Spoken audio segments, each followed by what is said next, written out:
ஒரு அழகான பச்சை காடின் உள்ளே எல்லா விலங்குகளும் சந்தோஷமாக வாழ்ந்து கொண்டிருந்தன. உயரமான மரங்கள் மேகங்களைத் தொட்டன. வண்ண வண்ண பறவைகள் காலையில் இனிமையாக பாடின. பளபளக்கும் நதிகள் காட்டின் வழியாக ஓடின.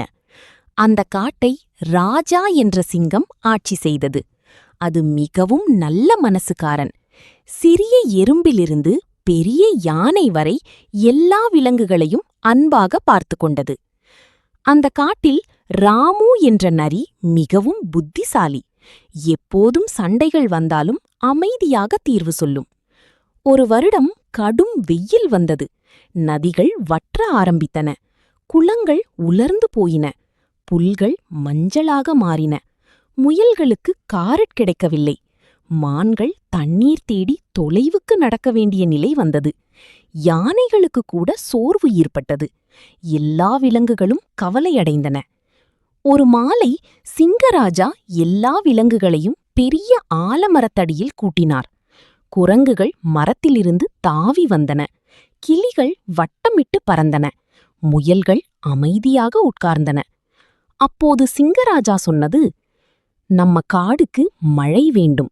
நாளை இரவு எல்லாரும் ஒரு பானை பாலை பெரிய கிணற்றில் ஊற்ற வேண்டும். நாமெல்லாம் சேர்ந்து மழைக்காக பிரார்த்தனை செய்வோம். எல்லா விலங்குகளும் மகிழ்ச்சியாக சம்மதித்தன. அடுத்த நாள் எல்லாரும் பாலை தயாரித்தனர். ஆனால் சில விலங்குகள் சுயநலமாக யோசிக்க ஆரம்பித்தன. குரங்கு மெதுவாக நினைத்தது, இவ்வளவு பேர் பால் ஊற்ற போறாங்க, நான் மட்டும் தண்ணீர் ஊற்றினா யாருக்கும் தெரியாது. இதை கேட்ட நரி அல்ல, கள்ள நரி ஜாக்கல் கூட அதே மாதிரி நினைத்தது. ஆடும் கரடியும் அதே போல தண்ணீர் ஊற்ற முடிவு செய்தன. அன்று இரவு நிலவொளியில் விலங்குகள் கிணற்றுக்கு சென்றன. சிலர் உண்மையாக பால் கொண்டு வந்தனர். ஆனால் பலர் ரகசியமாக தண்ணீர் ஊற்றினர். இதையெல்லாம் ராமு நரி ஒரு புதருக்கு பின்னால் இருந்து அமைதியாக பார்த்து கொண்டிருந்தது. அடுத்த நாள் காலையில் எல்லா விலங்குகளும் கிணற்றை சுற்றி மகிழ்ச்சியாக நின்றன.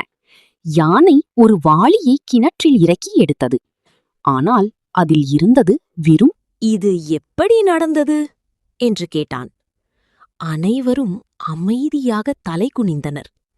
அப்போது ராமு நரி முன் வந்து சொன்னது, ஒவ்வொருவரும் தங்களுடைய சிறிய ஏமாற்றம் பெரிய பிரச்சனையாகாது என்று நினைத்தார்கள்.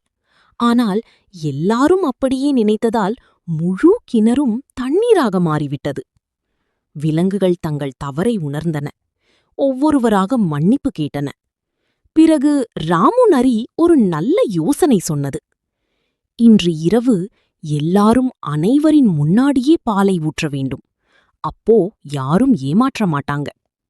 அன்று இரவு முழு காடும் விளக்குகளால் அழகாக பிரகாசித்தது. எல்லா விலங்குகளும் உண்மையான பாலை கொண்டு வந்தன.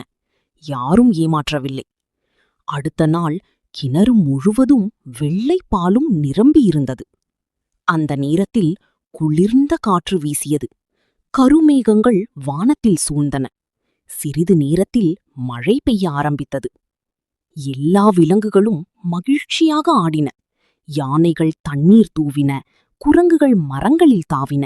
முயல்கள் மழைநீரில் விளையாடின. காடு மீண்டும் பசுமையாக மாறியது.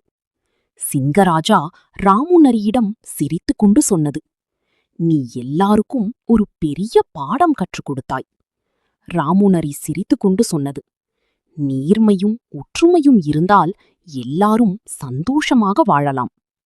கதையின் நெறி, நேர்மையும் ஒற்றுமையும் உலகத்தை மகிழ்ச்சியாக மாற்றும். If you want more videos like this, like and subscribe.